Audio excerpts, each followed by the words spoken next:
दोस्तों, आज का विषय है कि आखिर जीवन में धैर्य क्यों जरूरी है। भगवान श्री कृष्ण कहते हैं कि जीवन में धैर्य सबसे बड़ी शक्ति है। जो व्यक्ति कठिन परिस्थितियों में भी धैर्य बनाए रखता है, वही सही समय आने पर सफलता, सम्मान और परम सुख को प्राप्त करता है। क्योंकि धैर्य ही है जो कि आपके मन को स्थिर, बुद्धि को शांत और आपके कर्म को श्रेष्ठ बनाता है। क्या आपने कभी महसूस किया है कि आप पूरी मेहनत करते हैं, फिर भी सफलता किसी और को मिल जाती है? क्या कभी ऐसा हुआ है कि आपने भगवान से सच्चे मन से प्रार्थना की हो, लेकिन आपकी मनोकामना पूरी ही ना हुई? क्या कभी आपको लगा कि भगवान मेरी सुनते ही नहीं? अगर आपका जवाब हाँ है, तो आज का यह वीडियो आपके जीवन की दशा और दिशा दोनों को ही बदल सकता है। क्योंकि आज आप इस वीडियो से जानेंगे कि भगवान श्री कृष्ण ने धैर्य के बारे में ऐसा क्या कहा है, जिसे समझ लेने के बाद आप जीवन की सबसे कठिन परिस्थितियों में भी कभी नहीं टूटेंगे। महाभारत केवल युद्ध की कहानी नहीं है, यह हर उस व्यक्ति की कहानी है जो हार के सामने भी शांत रहा, जिसने अपनों का साथ छूटते देखा फिर भी अपने धर्म से पीछे नहीं हटा। और इस पूरी यात्रा में श्री कृष्ण ने एक बात बार बार सिखाई: समय से पहले और भाग्य से अधिक किसी को कभी भी कुछ नहीं मिलता। लेकिन इसका असल में अर्थ क्या है? क्या केवल इंतजार करना ही धैर्य है? क्या चुपचाप सब कुछ सह लेना ही धैर्य है? या फिर धैर्य का अर्थ कुछ और ही है? आज इस वीडियो में हम श्री कृष्ण की शिक्षाओं के माध्यम से धैर्य का वास्तविक अर्थ समझेंगे। और हम आपको विश्वास दिलाते हैं कि अगर आपने इस वीडियो को अंत तक देखा, तो अगली बार जब भी जीवन में कोई भी कठिन परिस्थिति आएगी, आप घबराएंगे नहीं, बल्कि मुस्कुराएंगे और कहेंगे कि शायद श्री कृष्ण भगवान ने अभी मेरे लिए कुछ और ही बड़ा सोचा है। तो आइए बिना समय गवाए शुरू करते हैं। जानिए आखिर धैर्य का पहला रहस्य क्या होता है। जरा कल्पना कीजिए, एक किसान ने आज ही बीज बोया और अगले ही दिन खेत में जाकर देखा कि फसल क्यों नहीं उगी। क्या उसे फसल मिलेगी? नहीं ना, क्योंकि प्रकृति का अपना एक समय होता है। बीज को मिट्टी में दबकर अंधेरे में रहना पड़ता है, बारिश सहनी पड़ती है, गर्मी झेलनी पड़ती है, तब जाकर एक दिन वही बीज एक विशाल वृक्ष बनता है। श्री कृष्ण भगवान कहते हैं, मनुष्य भी उसी बीज की तरह है। जब भगवान आपके जीवन में देर कर रहे होते हैं, तो इसका अर्थ यह नहीं है कि उन्होंने आपको भुला दिया है, बल्कि वे आपकी जड़ों को मजबूत बना रहे होते हैं। हमारी सबसे बड़ी समस्या यह है कि हम परिणाम को तुरंत ही चाहते हैं। आज मेहनत की, अब बस कैसे भी कल ही सफलता मिल जाए। आज पूजा की और कल ही कोई चमत्कार हो जाए।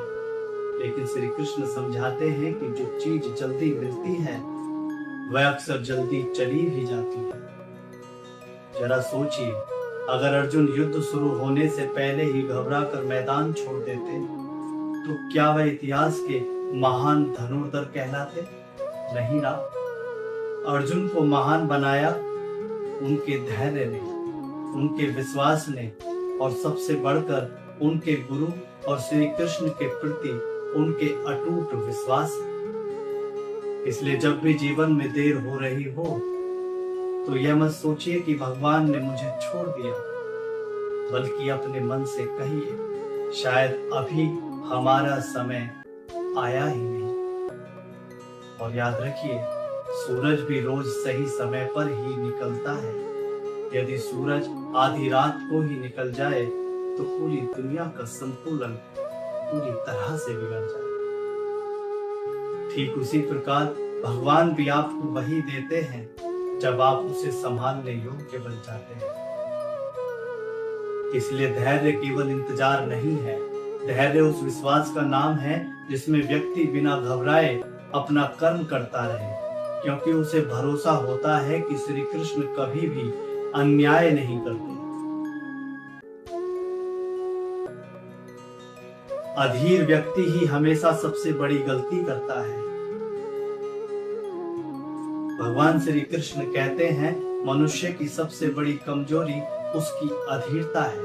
आज का मनुष्य सब कुछ तुरंत ही चाहता है, जबकि प्रकृति भी हमें हर पल धैर्य का पाठ ही पढ़ा रही होती है, लेकिन हम उसे समझ ही नहीं पाते। महाभारत में यदि अर्जुन अधीर हो जाते, यदि वे युद्ध भूमि छोड़कर चले जाते, तो क्या वे इतिहास के महान योद्धा कहलाते? नहीं ना।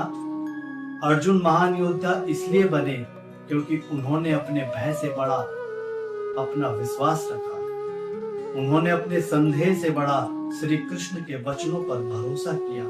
यही कारण है कि श्री कृष्ण ने उन्हें कर्म, धैर्य और विश्वास का मार्ग दिखाया। जरा कल्पना कीजिए कि एक कुम्हार मिट्टी से घड़ा बना रहा है। वह पहले मिट्टी को गूंथता है, फिर उसे आकार देता है, उसके बाद आग में उसे तपाता है। यदि मिट्टी बीच में ही कह दे मैं अब और नहीं सह सकती, तो क्या वह कभी सुंदर घड़ा बन पाएगी? नहीं ना। ठीक इसी प्रकार जीवन की कठिनाइयां आपको तोड़ने नहीं बल्कि आपको नया आकार देने आती है। आज जो आंसू आपको कमजोर लग रहे हैं, हो सकता है कि वह कल आपकी सबसे बड़ी ताकत बन जाए। याद रखिएगा, एक अधीर व्यक्ति अक्सर मंजिल से कुछ कदम पहले ही लौट जाता है, वहीं एक धैर्यवान व्यक्ति उसी मंजिल पर पहुंचकर इतिहास लिख देता है। श्री कृष्ण कहते हैं, जिसने अपने मन पर विजय पा ली, उसने आधी दुनिया पर विजय पा ली। क्योंकि बेचैन मन सही निर्णय नहीं ले सकता, क्रोधित मन सत्य को नहीं देख सकता और अधीर मन सफलता तक पहुंच ही नहीं सकता।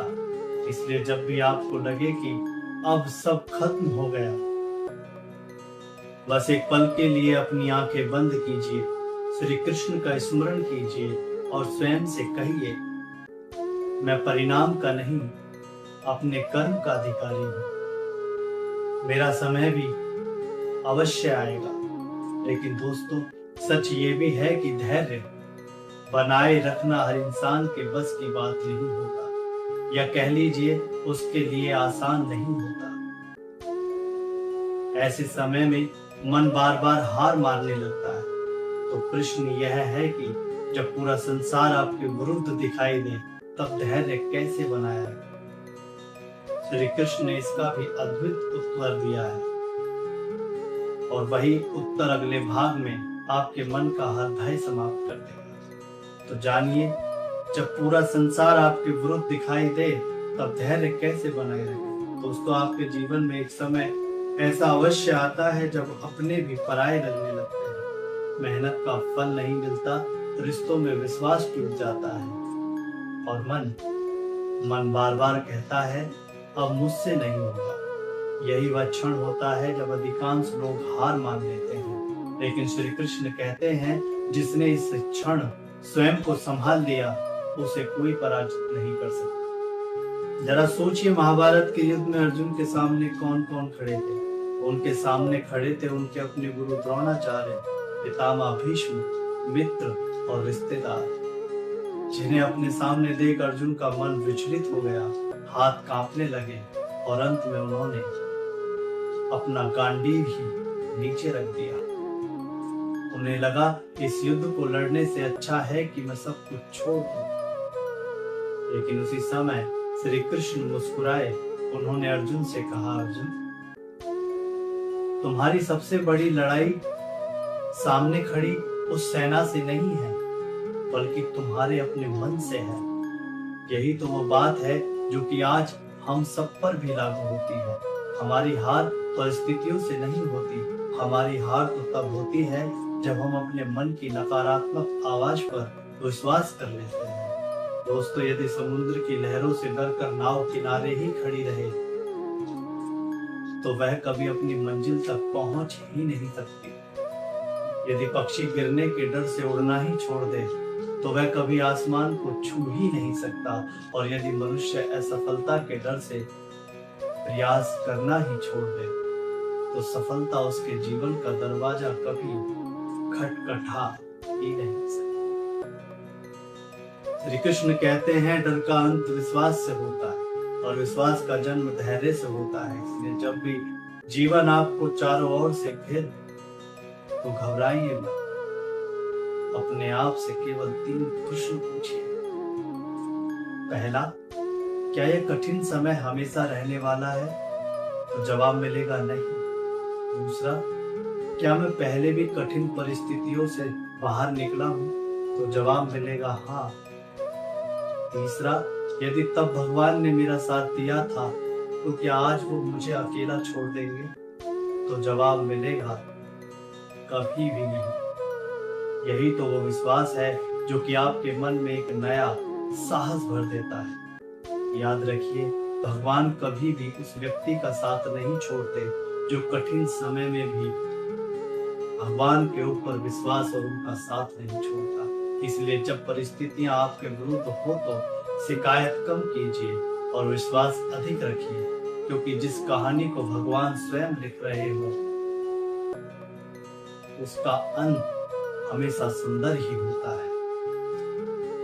यदि आपने आज श्री कृष्ण की इस दिव्य शिक्षा को पूरे मन से सुना है तो अब आप समझ ही चुके होंगे कि धैर्य आपकी कमजोरी नहीं बल्कि भगवान श्री कृष्ण द्वारा दिया गया सबसे बड़ा बल है।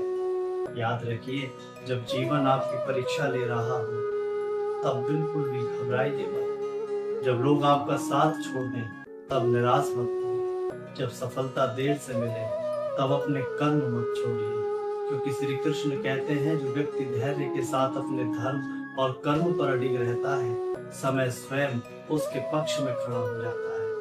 हो सकता है कि आज आपके जीवन में अंधेरा हो, लेकिन याद रखिए, हर अंधेरी रात के बाद एक नई सुबह अवश्य ही आती है। संभव है आपको प्रार्थनाओं का उत्तर भी न मिला हो, लेकिन भगवान की हर चुप्पी के पीछे भी आपके लिए कोई बड़ा आशीर्वाद कहीं ना कहीं जरूर छुपा होता है। इसलिए विश्वास रखिए, अपना कर्म करते रहिए और धैर्य कभी मत छोड़िए। देखिएगा, आपके जीवन में एक दिन ऐसा आएगा जब आप पीछे मुड़कर देखेंगे और कहेंगे, धन्यवाद हे प्रभु। यदि उस दिन आपने मेरी इच्छा तुरंत पूरी कर दी होती तो शायद मैं आज इस मुकाम तक कभी नहीं पहुंच पाता। अब अंत में हम आपसे केवल एक ही प्रश्न पूछेंगे कि आपके जीवन में ऐसा कौन सा कठिन समय आया था जहां केवल धैर्य और भगवान पर किए गए विश्वास ने आपको संभाल कर रखा? अपना उत्तर नीचे कमेंट में जरूर लिखिएगा।